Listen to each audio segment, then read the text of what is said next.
Hello বন্ধুরা, কেমন আছো তোমরা সবাই? আশা করছি বেশ ভালো আছো।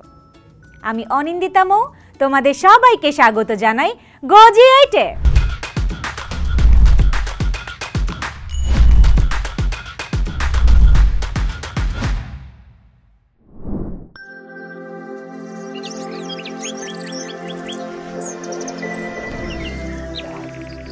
বন্ধুরা, আজ আমরা পড়ব একাদশ দ্বাদশ শ্রেণীর হিসাব বিজ্ঞান প্রথম পত্রের নবম অধ্যায় থেকে। আমরা গত এপিসোডগুলোতেই হিসাব বিজ্ঞান প্রথম পত্রের অষ্টম অধ্যায় অর্থাৎ অবচয় সম্পর্কে জেনেছিলাম, আর আজকে আমরা সম্পূর্ণ নতুন একটি অধ্যায় আর্থিক বিবরণী সম্পর্কে জানতে পারব। তাহলে চলো শুরু করা যাক আমাদের আজকের এপিসোড। বন্ধুরা, এই অধ্যায়টি সম্পর্কে আগের অনেকগুলো এপিসোডে তোমরা শুনেছিলে, কারণ এটাই হচ্ছে যে কোনো কোম্পানির জন্য সবচেয়ে গুরুত্বপূর্ণ ধাপ। বিশেষভাবে বললে এতদিন আমরা জাবেদা, খতিয়ান, রেয়ামিল এসব যা যা করেছি তার চূড়ান্ত প্রতিফলন হচ্ছে এই আর্থিক বিবরণী। যেহেতু আমি এই অধ্যায়কে সবচেয়ে বেশি গুরুত্বপূর্ণ অধ্যায় বলছি, তার মানে অবশ্যই এর পেছনে কিছু কারণ তো থাকবেই। চলো বন্ধুরা, আমরা সেই কারণগুলো এখন জেনে নিই। প্রথমত, সারা বছর ব্যবসায় করার পর একটা প্রতিষ্ঠানের মালিক অবশ্যই জানতে চাইবে ব্যবসায় কত টাকা লাভ লোকসান হয়েছে, কত টাকা মালিকানা সত্ত্ব হিসেবে আছে, ব্যবসায় কত টাকা সম্পদ আছে, আর কত টাকার দায় আছে। এ সবগুলো জিনিসই ব্যবসায় প্রতিষ্ঠানের মালিক চাইলে আর্থিক বিবরণী থেকে জানতে পারেন। দ্বিতীয়ত, 1994 সালের কোম্পানি আইন অনুযায়ী বাংলাদেশের প্রতিটা রেজিস্টার্ড কোম্পানিকে বাধ্যতামূলকভাবে কর্তৃপক্ষের কাছে আর্থিক বিবরণী দিতে হবে। আর তৃতীয়ত, মোস্ট ইম্পর্টেন্টলি, তোমাদের এইচএসসি পরীক্ষায় এই অধ্যায় থেকে অর্থাৎ ক বিভাগ থেকে 2টি অঙ্ক থাকবে এবং অবশ্যই 2টি অঙ্কেরই উত্তর দিতে হবে। যদি তুমি 2টি অঙ্কের একটি উত্তর দাও তাহলে তোমার 10 নাম্বার কাটা যাবে। আর বন্ধুরা, তুমি যদি ক বিভাগ থেকে অর্থাৎ আর্থিক বিবরণী থেকে একটি অঙ্ক দিয়ে অন্যান্য বিভাগ থেকে একটি অঙ্ক বেশি দাও তাতেও লাভ হবে না। তোমাকে অবশ্যই 2টি অঙ্কেরই উত্তর দিতে হবে, যেখানে মার্কস থাকবে 10 গুণ 2 অর্থাৎ 20। চতুর্থত, তুমি যখন এইচএসসি শেষে বিবিএ এবং এমবিএতে পড়বে তখনও তোমাকে এই অঙ্ক করতেই হবে। বন্ধুরা, তাহলে তোমরা কি বুঝতে পারছো এই অধ্যায়টা কতটুকু গুরুত্বপূর্ণ? তোমাদেরকে 4টা গুরুত্বপূর্ণ তথ্য দিয়েছি। এই 4টা তথ্য দেওয়ার কারণ হচ্ছে, যদি তোমরা আজ থেকেই মনোযোগ দিয়ে পুরো অধ্যায় শেষ করতে পারো তাহলে তোমার শিক্ষা জীবনে এই আর্থিক বিবরণীর জন্য নতুনভাবে কোনো অধ্যায় খুব একটা করতে হবে না। বন্ধুরা, এতক্ষণ আমরা এই অধ্যায়ের গুরুত্ব সম্পর্কে তোমাদেরকে বলছিলাম। চলো এবার তাহলে এই অধ্যায়ের গভীরে প্রবেশ করা যাক। তোমরা তো জানোই, প্রত্যেকটা ব্যবসায়ের নির্দিষ্ট সময় শেষে সাধারণত 31শে ডিসেম্বর ব্যবসায়ের আর্থিক ফলাফল ও আর্থিক অবস্থা জানার জন্য আর্থিক বিবরণী তৈরি করতে হয়। স্বাভাবিকভাবেই তোমরা এটাও জানো এই আর্থিক বিবরণী তৈরির মূল লক্ষ্য 2টি। প্রথমত, একটি নির্দিষ্ট সময় শেষ হওয়ার পর আর্থিক ফলাফল বের করা। আর্থিক ফলাফল বলতে প্রতিষ্ঠানের লাভ লোকসান বের করাকে বলে। আর দ্বিতীয়ত, প্রতিষ্ঠানের মোট সম্পদ, দায় ও মালিকানা সত্ত্বের পরিমাণ বের করা। বন্ধুরা, আন্তর্জাতিক হিসাব মান অর্থাৎ ইন্টারন্যাশনাল অ্যাকাউন্টিং স্ট্যান্ডার্ডস 01 অনুযায়ী 5 ধরনের আর্থিক বিবরণী তৈরি করতে হয়। সেগুলো হচ্ছে বিশদ আয় বিবরণী, মালিকানা সত্ত্বে পরিবর্তন বিবরণী, আর্থিক অবস্থার বিবরণী, এরপর আছে নগদ প্রবাহ বিবরণী, আর সবার শেষে আছে আর্থিক অবস্থার বিবরণীতে ব্যবহৃত প্রয়োজনীয় নোট ও গুরুত্বপূর্ণ হিসাবের নীতিমালা। বন্ধুরা, এগুলো বিবরণীর বিশেষত্ব 5 নম্বর বিবরণী দেখে একদম ভয় পাওয়ার কোনো কারণ নেই, কারণ এইচএসসির জন্য প্রথম 4টি বিবরণী আমরা করব। তবে এই অধ্যায়ের জন্য প্রথম 3টি বিবরণী করতে হবে। যাই হোক, আমি সংক্ষেপে প্রথম 3টি বিবরণী সম্পর্কে তোমাদেরকে কিছু আইডিয়া দিতে চাই। পরবর্তীতে তোমরা বিস্তারিত জানতে পারবে। বন্ধুরা, আর্থিক বিবরণীর শুরুতেই আমাদের বিশদ আয় বিবরণী করতে হয়। বিশদ আয় বিবরণী থেকে আমরা কি জানতে পারি? বলো তো? ব্যবসায়ের আর্থিক ফলাফল অর্থাৎ ব্যবসায়ের লাভ লোকসানের পরিমাণ জানতে পারি। আর লাভ লোকসান কিভাবে পাওয়া যায় তা তো সবাই জানো। আয় থেকে ব্যয় বাদ দিলে লাভ পাওয়া যায়। আর্থিক বিবরণীর দ্বিতীয় যে বিবরণীটা আমাদেরকে করতে হবে সেটি কি তোমাদের মনে আছে? সেটি হচ্ছে মালিকানা সত্ত্বে পরিবর্তন বিবরণী। বন্ধুরা, তোমরা সবাই মালিকানা সত্ত্ব সম্পর্কে জানো। মালিকানা সত্ত্বের উপাদান হচ্ছে মূলধন, আয়, উত্তোলন ইত্যাদি। এই মালিকানা সত্ত্বে পরিবর্তন বিবরণী করার মূল উদ্দেশ্য হচ্ছে ব্যবসায় করার কারণে যেই 3টি উপাদানের সাথে আরও কিছু উপাদানের পরিবর্তন হচ্ছে কিনা সেটি জানা। তাহলে বলো তো, আর্থিক বিবরণীর সর্বশেষ ধাপ কোনটি? হ্যাঁ, আর্থিক অবস্থার বিবরণী। এই বিবরণী থেকে তোমরা কি কি জানতে পারবে? প্রতিষ্ঠানের মোট সম্পদ এবং মোট দায়ের পরিমাণ।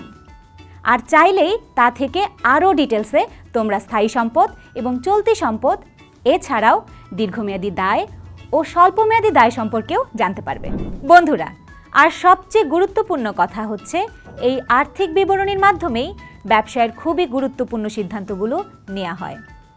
পরবর্তী এপিসোডগুলোতে আমরা এই ব্যাপারে বিস্তারিত আলোচনা করব।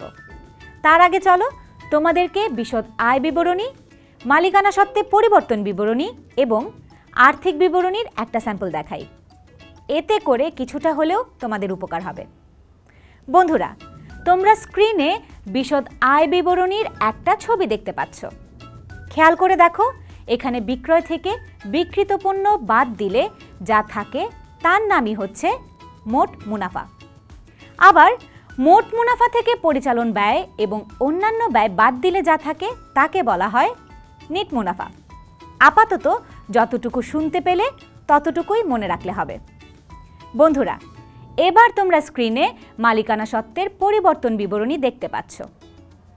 বক্সের বিবরণীর ঘরে দেখো, প্রারম্ভিক মূলধনের সাথে নিট লাভ যোগ করে উত্তোলন বাদ দিলেই সমাপনী মালিকানা সত্ত্বের পরিমাণ বের করা যায়। বন্ধুরা, এবার স্ক্রিনে তোমরা আর্থিক অবস্থার বিবরণী দেখতে পাচ্ছ। এটির আরও দুটি নাম আছে, সেগুলো হচ্ছে উদ্ধৃতপত্র এবং ব্যালেন্স শিট। ইংরেজিতে এটাকে ব্যালেন্স শিট বলা হয়। বিবিএতে তোমরা এটাকে ব্যালেন্স শিট নামেই ডাকবে। তাহলে বলো তো, এখানে আমরা কি কি দেখতে পাচ্ছি?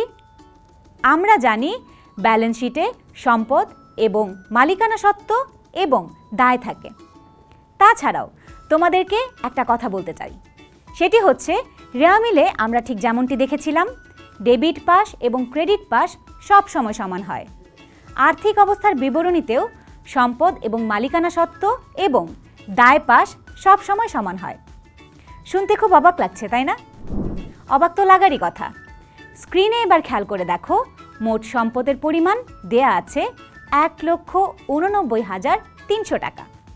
একইভাবে মোট মালিকানা সত্ত্ব ও দায় দেয়া আছে 1,89,300 টাকা।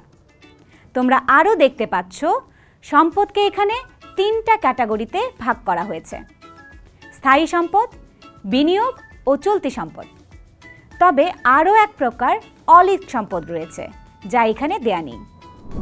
বন্ধুরা, অন্যদিকে দায়কে কিন্তু 2 ভাগে ভাগ করা গেলেও এখানে শুধু চলতি দায় আছে, কিন্তু দীর্ঘমেয়াদী দায় একেবারেই নেই। আর দায়ের আগে আমাদেরকে মালিকানা সত্ত্বের টাকাটাও লিখতে হয়। যাই হোক, এগুলো যেহেতু একটা করে স্যাম্পল, তাই এখানে সব উপাদান ঠিকভাবে থাকবে না, এটাই স্বাভাবিক। তোমাকে এই 3 ধরনের বিবরণী সম্পর্কে ধারণা দেয়াই আমার মূল উদ্দেশ্য ছিল। আশা করছি 3টি বিবরণী সম্পর্কেই তোমাদের মোটামুটি একটা ধারণা আমি দিতে পেরেছি। তো বন্ধুরা, চলো এবার আমরা আজকের অধ্যায়ের প্রথম বিবরণী অর্থাৎ বিশদ আয় বিবরণী সম্পর্কে একটু জেনে নিই। ইংরেজিতে এটাকে স্টেটমেন্ট অফ কম্প্রিহেন্সিভ ইনকাম বা সংক্ষেপে ইনকাম স্টেটমেন্ট বলা হয়। তোমাদের কি মনে আছে, তোমরা 4র্থ অধ্যায়ে মুনাফা জাতীয় আয় ও ব্যয় সম্পর্কে ধারণা নিয়েছিলে? বিশদ আয় বিবরণীতে আমরা সেই মুনাফা জাতীয় আয় ও মুনাফা জাতীয় ব্যয়গুলো নিয়েই কাজ করব। তোমরা জানো, একটা প্রতিষ্ঠানে সাধারণত আয়ের সবচেয়ে বড় উৎস হচ্ছে পণ্য বিক্রয়। তবে এটাই যে আয়ের একমাত্র উৎস তা কিন্তু নয়। পণ্য বিক্রয় হচ্ছে মূল পরিচালন আয়, তবে অন্যান্য আয়গুলোর মধ্যে আছে বাড়ি ভাড়া থেকে আয়, ব্যাংক থেকে সুদ প্রাপ্তি, শিক্ষানবিশ সালামি ইত্যাদি। আমাদেরকে প্রথম ধাপে যেটা করতে হবে, নিট বিক্রয় থেকে বিক্রিত পণ্যের ব্যয় বাদ দিতে হবে। বাদ দিলে কি জানা যাবে জানো? মোট মুনাফা। এটা তো বললাম প্রথম ধাপের কথা। দ্বিতীয় ধাপে কি কি করতে হবে? মোট মুনাফা থেকে ব্যবসায়ের পরিচালন ব্যয়গুলো বাদ দিতে হবে। বাদ দিলে পাওয়া যাবে পরিচালন মুনাফা। বন্ধুরা, আর চতুর্থ ধাপে পরিচালন মুনাফার সাথে অন্যান্য আয় যোগ করে সেই যোগফল থেকে অন্যান্য খরচ বাদ দিলেই নিট মুনাফা বের হয়ে যাবে। বন্ধুরা, আমরা এতক্ষণ যা যা আলোচনা করলাম, চলো তার একটা সামারি বা নোট তোমাদের সাথে শেয়ার করি। খাতা কলম নিয়ে রেডি হয়ে যাও। আর্থিক বিবরণী থেকে কয়েকটি বিষয় জানা যায়। সেগুলো হচ্ছে লাভ ক্ষতির পরিমাণ, মালিকানা সত্ত্বের পরিমাণ, সম্পদ ও দায়ের পরিমাণ। আর্থিক বিবরণীর জন্য তোমাদেরকে 3টি করে বিবরণী করতে হবে। সেগুলো হচ্ছে বিশদ আয় বিবরণী, মালিকানা সত্ত্বে পরিবর্তন বিবরণী এবং আর্থিক অবস্থার বিবরণী। বন্ধুরা, বিশদ আয় বিবরণীতে আমাদেরকে কি কি কাজ করতে হবে তা কিন্তু তোমরা কিছুক্ষণ আগেই দেখেছিলে। নিট বিক্রয় থেকে বিক্রিত পণ্যের ব্যয় বাদ দেওয়ার যেই পুরো প্রক্রিয়াটা দেখিয়েছিলাম সেটা তোমরা নিশ্চয়ই বুঝতে পেরেছ এবং আমি আশা করছি তোমরা সেটা নোটও করে ফেলেছ। বন্ধুরা, আমাদের আজকের এপিসোড এ পর্যন্তই। আশা করছি আজকের ক্লাসটি তোমরা বেশ ভালোভাবেই বুঝতে পেরেছ। পরবর্তী এপিসোডে আমরা বিশদ আয় বিবরণী সম্পর্কে বিস্তারিত আলোচনা করব। তাহলে সেই পর্যন্ত সবাই ভালো থেকো, সুস্থ থেকো এবং অবশ্যই গো-জিয়েটের সাথেই থেকো।